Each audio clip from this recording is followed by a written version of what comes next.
Hey guys, what is up? It is the Fast Break Report here, bringing you guys another vlog. I apologize ahead of time if I cough or sneeze or my voice sounds off. Allergies have been kicking my ass, bro. I've been taking Zyrtec every single day, and it just isn't fucking helping. I don't know what the deal is. I don't know if I'm actually sick, but I had a sore throat, then that went away. I'm pretty positive it's allergies, but Zyrtec simply doesn't work for me. I need to get Claritin or something, but I want to talk about Game 3 against the Bucks because it was a one hell of a playoff game. I'm just gonna say this: like, if you like, the best game so far of the playoffs has easily been this Game 3 against the Bucks for the Pacers. Honestly, going through, I didn't see the whole game. Like, I'm just gonna call it what it is. Like, I didn't watch like the entire first half. I was busy doing something with my cousin, so I didn't get to see that. But I did get to see like the end, like half of the third quarter with like 5 minutes left, and the entire fourth quarter and overtime. And what a fucking dogfight this game was. You know what's crazy? Like, this was a game where, like, if the Bucks didn't win this game, I don't think they're winning the series, because the Bucks went fucking ridiculous in this game. Their defense was good. Chris Middleton had 42 points. Damian Lillard had 28. Bobby Portis had 17. Brook Lopez had 14. Our bench was phenomenal. Our bench did their thing. TJ McConnell had 7 points. Obi Toppin had 15. Andrew Nembhard had 16. Ben Shepherd had 6. Jalen Smith only played 3 minutes. I'm kind of wondering why Jalen Smith is only playing, like, not really showing up in the playoffs. I wonder if they're just not playing him really in this series for whatever reason. But Siakam had 17. Nesmith had 13. Miles Turner had a great game, 29 and 9. Haliburton had a triple-double, 18 points, 10 rebounds, 16 assists. And Andrew Nembhard had 16 points. And this game was just wild. At the end of regulation, Chris Middleton hits this ridiculous three-point shot to send the game to overtime. Then in like the closing seconds of overtime, Chris Middleton hits another three-pointer at the top of the key, top of the key to, he banked it, but he made it, which tied the game up again. And Tyrese Haliburton called game. I'm gonna call it what it is. Tyrese Haliburton. I love this for Tyrese Haliburton because I feel like all playoff series we've all been like, you know, Tyrese Haliburton hasn't had it going. He's not been playing well. I mean, I can't even say he's not been playing well, but he hasn't been playing up to like the standards that we're used to.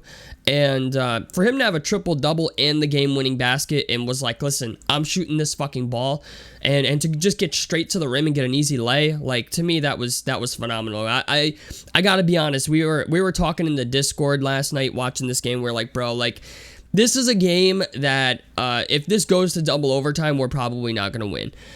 Luckily, it only went to single overtime, and like as it went on, like the Bucks were progressively getting better at defense. You know, they're not a bad team. You know, they're the third seed for a reason. And I just feel like if they didn't win this game last night, when, you know, Middleton has 42 points and Lillard, I think, has 28, and you still lose, I just don't think the Bucks are going, like, if, like, game 2 was a demoralizing loss for the Bucks, this was even worse because your two best players went off. I mean, Damian Lillard might as well have essentially had 30, and Middleton had 42, right? So, I mean, we're accounting for like more than half of their points.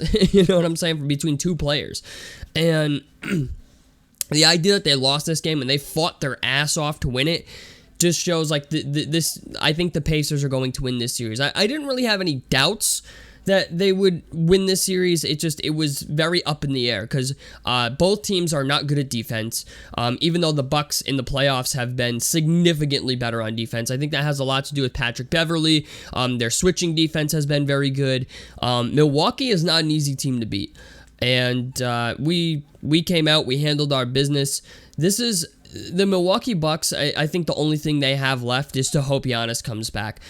It's very obvious that like Giannis would make a difference in these games, not only from an offensive standpoint, but from a defensive standpoint around the basket, because a lot of times we're getting some free shit around the basket. It doesn't happen a lot, but last night the Milwaukee Bucks did to us what we did to them in game 2. They were just like, instead of just doubling one person, though, they were doubling everybody. Like, they did not want us to get 3-point shots.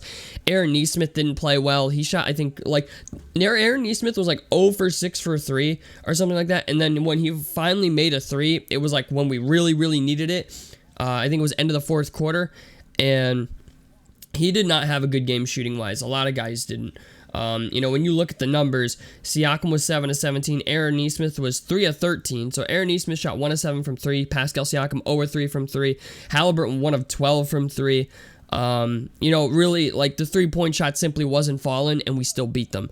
Obi Toppin 2 of 6. So, it goes to show, like, this team is better than people think. And even, like, some of the people I've talked to at work, I understood their concerns. I got a couple guys at work that were like, oh, you're not beating the Bucks, you're not doing this, you're not doing that. And I'm like, bro, like, after the first game, it seems like everybody wrote us off. Even Draymond Green on his podcast was like, the Pacers are an 82-game team. Well, the truth is, we are definitely more than an 82 game team. I understand game 1 was an embarrassing loss, but you also had 6 or 7 guys on the team who had never played a playoff game in their lives.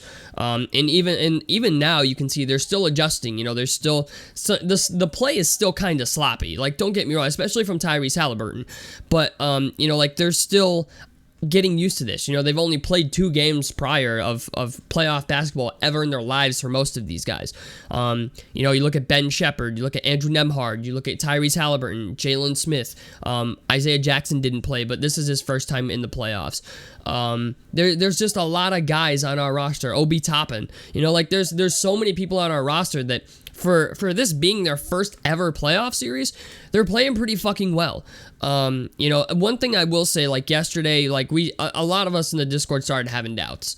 Once the fourth quarter came and the lead went from, we were ahead by, I think, like 15 points, and then it got down to like within 10, and then it got down to within 1 basket, and I was like, this ain't good. Then Damian Lillard hit that go-ahead 3 to finally give them the lead for the first time of the game in the fourth quarter.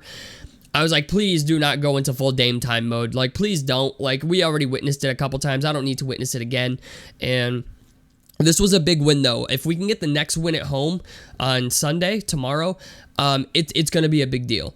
This team is playing very, very, like, it's crazy because this team is playing very, like, sloppy basketball. For at least for game 3, they did. Game 3 was very sloppy, but they still managed to win.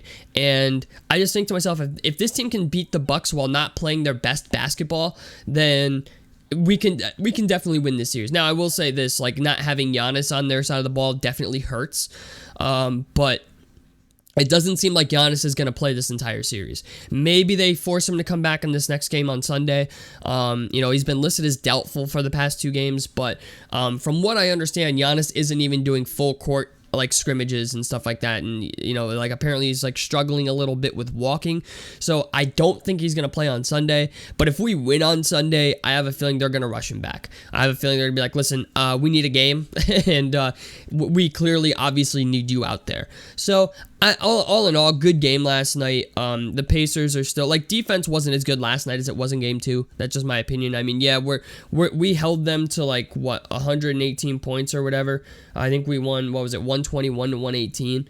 So, yeah, we didn't play the greatest defense last night, but it got the job done. And really, that's what you need to do in the playoffs. I'm going to be honest, if this team makes it to the second round, then I think they've overachieved compared to what everybody thought we could do. I think most of us were just happy with the team getting to the playoffs and getting that playoff experience. We were almost a play-in team. Remember, we were only a couple losses away from being a play-in team. And for whatever reason, a lot of people wrote us off because of that. And now, here we are in the playoffs, giving the number 3 seed a run for their money. So, the thing is, they got to learn to, hold on to the leads. That's the biggest issue with this team, is I feel like they get complacent at a certain point after being up by a lot. It's like, oh, yeah, it's 20 points, and there's only 10 minutes left. There's only another quarter of basketball. They can't win, but the thing is, everyone's a professional. Everyone you're playing against is a professional. It's important that you maintain a lead once you get it. And they did that for most of the game. They like I said, the Bucks didn't actually get a lead on us until the fourth quarter. So, good game, all in all. I didn't see the first half. I did get to see the second half. I'm excited for Sunday. Last night's game was easily, I think, the best game on TV, or the best game of the entire playoffs. And probably will be the best game of the entire playoffs. I don't know. I mean, Haliburton hit a game winner, and it's crazy because Haliburton was the last guy I was thinking they were going to give the ball to because of how he's been playing recently. I thought for sure they would go to Siakam on the block, or for a post fade or something for the game winner, but Rick trusted Tyrese with the ball, and Tyrese got it done. I mean, even if he shot 1 of 12 from 3, he's getting it done. Triple-double, you know what I'm saying? I know a lot of people expect more out of Tyrese Haliburton, including myself, based on what we saw in the regular season, but the Bucks are not making it easy for him. The Bucks are doubling anybody who touches the ball at the three-point line. That's one thing I learned last night. It's like they are trying very hard on defense to not let us get open shots, make threes. But the thing is, like, our bench unit killed them. Like, I think entering the third quarter, their bench had scored like 4 points, and our bench had scored like something like 35 or something like that. So not only are they not beating us from like a star standpoint, but not even from a bench standpoint, they're not beating us. And honestly, you know what? I think our bench could be better. I know we have the best bench in the league, and I feel wild saying that like I feel like our bench could be better, but I feel like our bench could be even better. But it was enough to win. You know what? It was a good game. The bench got it done. Tyrese got it done. Chris Middleton was stealing everybody's hearts out of their chests last night for the entire like fourth quarter and overtime. In the fourth quarter, I think Chris Middleton scored like 9 straight points for them. And I'm like, bro, like Chris Middleton? Like we're gonna lose to Chris Middleton? So I'm just glad we got it done. I'm excited for Sunday. Tell me what you guys think about this down below in the comment section below. Like helps me out. Subscribe if you guys want to see more on the Fast Break Report. And I'm out of this motherfucker. Peace, guys.